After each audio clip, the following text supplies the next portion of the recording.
The expedition you're appointed to command is to be directed against the hostile tribes of the Six Nations, with their associates and adherents. The immediate objects are the total destruction and devastation of their settlements, and the capture of as many prisoners of every age and sex as possible. It will be essential to ruin their crops now in the ground and prevent their planting more. I would recommend that some post in the center of Indian country that should be occupied with all expedition, with a sufficient quantity of provisions whence parties should be detached to lay waste all settlements around, with instructions to do so in the most effectual manner, that the country may not be merely overrun, but destroyed. But you will not by any means listen to any overture of peace before the total ruin of their settlements is effected. Our future security will be in their inability to injure us, and in the terror with which the severity of the chastisement they receive will inspire them. This infamous order, signed by George Washington on March 6, 1779, left little room for ambiguity. The objective was total destruction, not merely to defeat the enemy, but to devastate their homes and destroy their food production and supplies. In just months, General John Sullivan would lead a battle-hardened regiment of soldiers to execute Washington's orders of utter destruction against the Iroquois nations. Several generals under Sullivan's command would effectively render over 40 indigenous settlements across upstate New York and Pennsylvania to the ground. This is the Sullivan Expedition.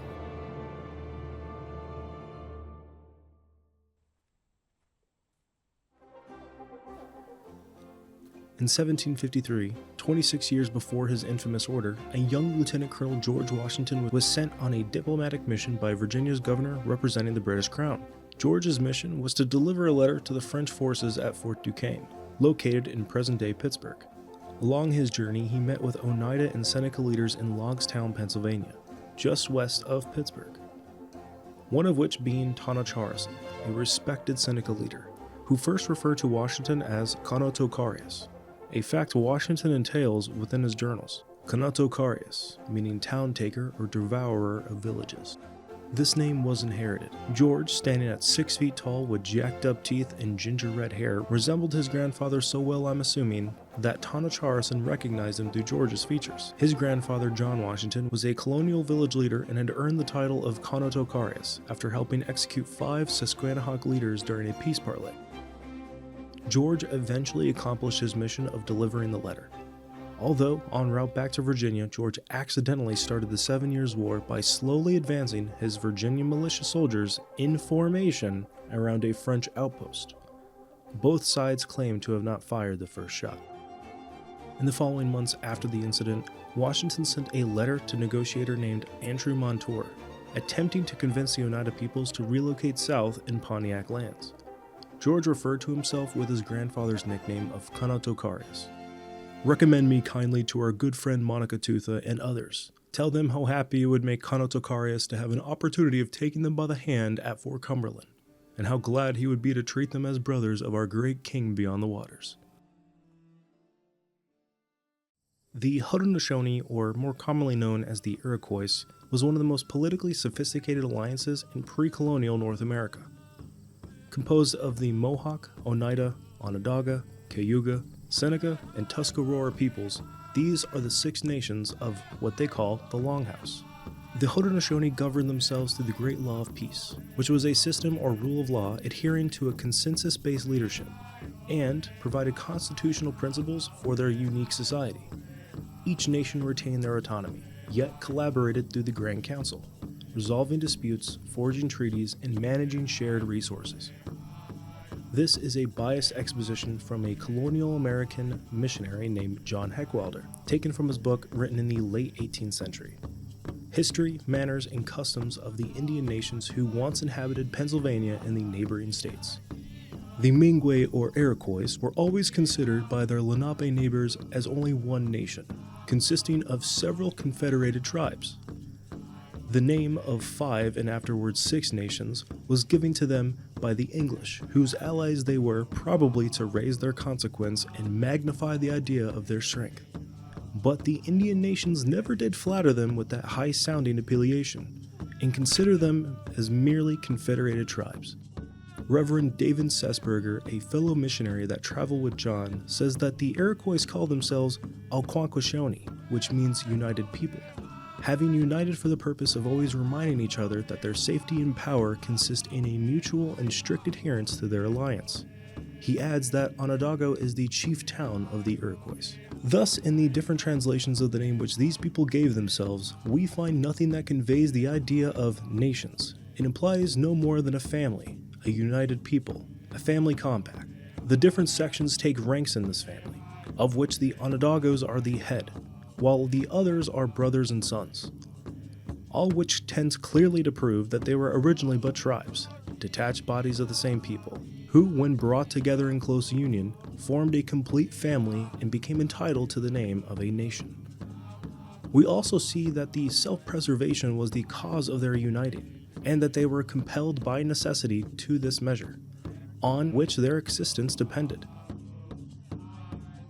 This is the official Haudenosaunee website, which describes their governing process and sovereignty. The Confederacy was intended as a way to unite the nations and create a peaceful means of decision-making. Though through the Confederacy, each of the nations of the Haudenosaunee are united by a common goal to live in harmony.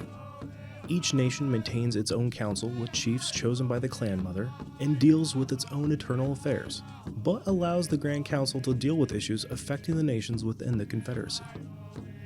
The Haudenosaunee symbol of the Longhouse provided by the Peacemaker is recognized in traditional geographic locations.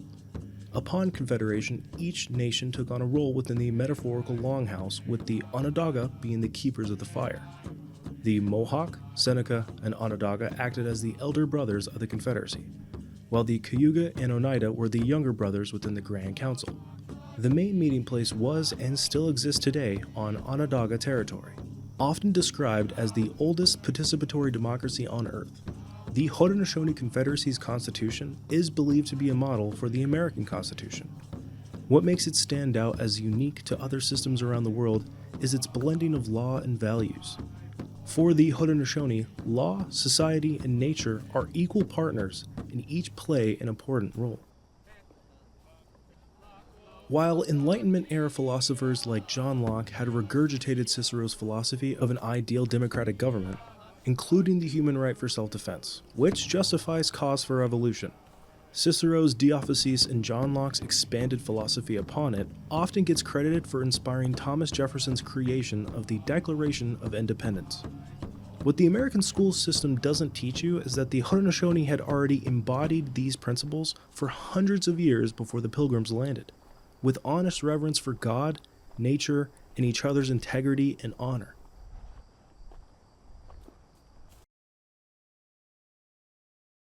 Before the order, the new American frontier had turned extremely hostile for more than just trade, but for common life as well. Both sides suffered wounds from the aftermath to the 7 Years' War and Pontiac's Rebellion, and this sadly culminated during the Revolutionary War. Innocent civilians in colonial settlements along the New York and Pennsylvania frontier were assaulted and pillaged in a series of brutal raids carried out by British-aligned Haudenosaunee war parties, one of them being the famous Cherry Valley Massacre on November 11, 1778. Yankee retaliation was certainly expected, being speculated by Seneca leader Sayan Karata in Fort Niagara, delivering a speech stating that if the U.S. is victorious in the Revolutionary War, then we must be a miserable people and be left exposed to the resentment of the rebels, who, notwithstanding their fair speeches, wish for nothing more than to extirpate us from the earth, that they may possess our lands. Mohawk military leader Joseph Brant had also warned the Americans. Their intention is to exterminate the Haudenosaunee. These border town raids were committed to fight their inevitable subjugation, understanding that these brutal military actions were possibly their last chance to defend the Haudenosaunee way of life. Our future security will be in their inability to injure us, and in the terror with which the severity of the chastisement they receive will inspire them.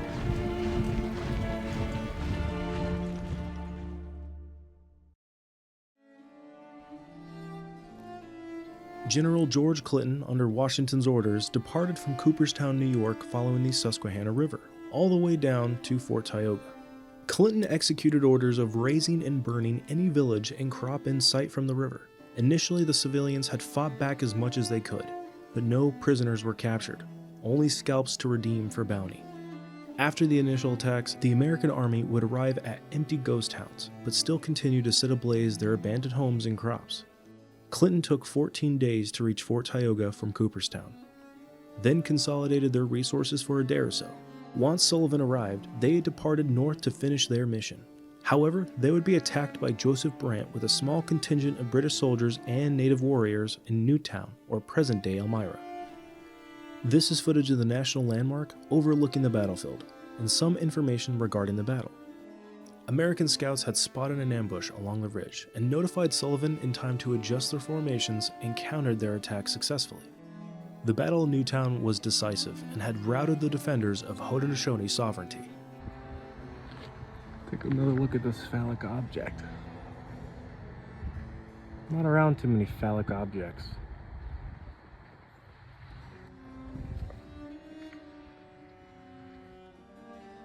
On September 13, 1779, Butler's Rangers and Haudenosaunee allies had attempted to ambush again in present-day Groveland, although a scout party of 14 Americans had stumbled upon an encampment of 400 enemy soldiers, Butler's detachment.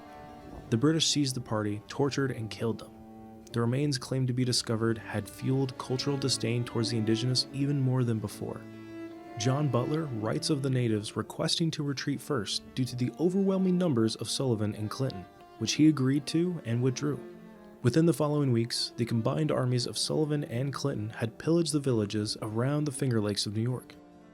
The army's last village they had razed was located in Geneseo, New York.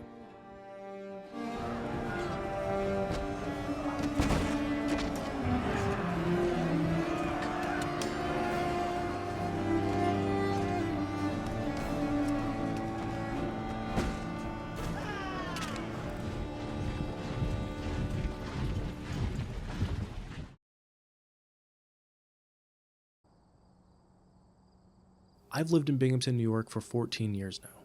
It is a quiet, small city in upstate New York, near the Pennsylvania border. Most people don't realize that this land in their own community sits directly on top of General Clinton's path of destruction. Heck yeah, look at that. Binghamton, New York.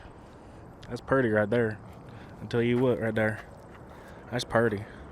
Beneath the Roberson Museum, our city's local science center, lies the remains of an Onondagan salmon. To their credit, the museum hosts an exhibit honoring the Haudenosaunee, designed primarily for children, although it still gives plenty of insights for adults. Although honestly, the full weight of the destruction can't be expressed. Just west of here, in Vestal, a marker quietly acknowledges the village of Chugnut. It was a Haudenosaunee village along the Susquehanna River that inhabited refugees from all over the East Coast. It was burned to the ground by American soldiers under General Enoch Poor, as part of Clinton's campaign to Fort Tioga. Binghamton University and other state-sponsored agencies have excavated buried ruins of settlements for artifacts and ensured no buildings were erected before excavations took place. Their torches had reduced 40 Iroquois towns and villages to ashes and destroyed 160,000 bushels of corn. Sullivan relayed to Washington and Congress that there was not a single village left in the country of the Five Nations. By burning the Iroquois' homes, crops, and food stores, his army ensured the deaths of thousands by freezing and starvation during what would be the coldest winter on record at the time. Iroquois men, women, and children went begging for a shelter at British forts, only to find that their allies had little room and even less compassion for them. At the end of the Sullivan-Clinton campaign, Major Jeremiah Fogg, a member of the expedition, wrote that the nests are destroyed but the birds are still on the wing. In the spring that followed that terrible winter, hundreds of warriors under Brant, Cornplanter, and Butler descended on numerous towns along the frontier, including Cherry Valley once again. In these raids, they destroyed an estimated 1,000 American homes, 1,000 barns, 600,000 bushels of grain, continuing until the war ended in 1783. The Sullivan campaign accomplished its goal: the deliberate dismantling of Haudenosaunee settlements, culture, and food systems. This campaign represents one of the earliest large-scale assaults on indigenous sovereignty in what would become the United States. It had set a precedent, not one of freedom or liberty, but of security and expansion through bloodshed. The Haudenosaunee Confederacy continues to exist, but the scars of this campaign remain embedded in the landscape. Engaging with this history, directly and without embellishment, is a step towards a more complete national understanding of what was sacrificed. This land, these mountains, forests, lakes, and rivers were once inhabited by the people of the Longhouse. The Haudenosaunee deserve more than just placards, signs, and reservations, but an authentic understanding and appreciation for their unique society. A society that diffused with British and Dutch colonists and inspired the communal systems of government that had banded together as unified colonies. This was made with love and is sure to have errors, but thank you so much for watching. Peace. Well, George Washington was a courier for General Braddock, one of the English generals during the French and Indian War. Yeah. And all of the couriers were killed. And Washington had 2 horses shot from beneath him. And he had 4 bullet holes in his jacket, but no flesh wounds. He had bullet fragments in his hair, no flesh wounds. And many years later, he still hadn't become president yet, but he was back in the area. And one of the Indian chiefs who had been involved was elderly at that point, near death. He said to his braves, "Take me to see this man. I must see him before I die." And when they brought him in the presence of Washington, he said, "Sir, I'm an expert marksman, and I shot you 17 times. And my men shot you, and pretty soon I told them to stop wasting their bullets. And I just wanted to meet the man who was protected by the great presence above." That story used to be in all of our history books until it became politically incorrect.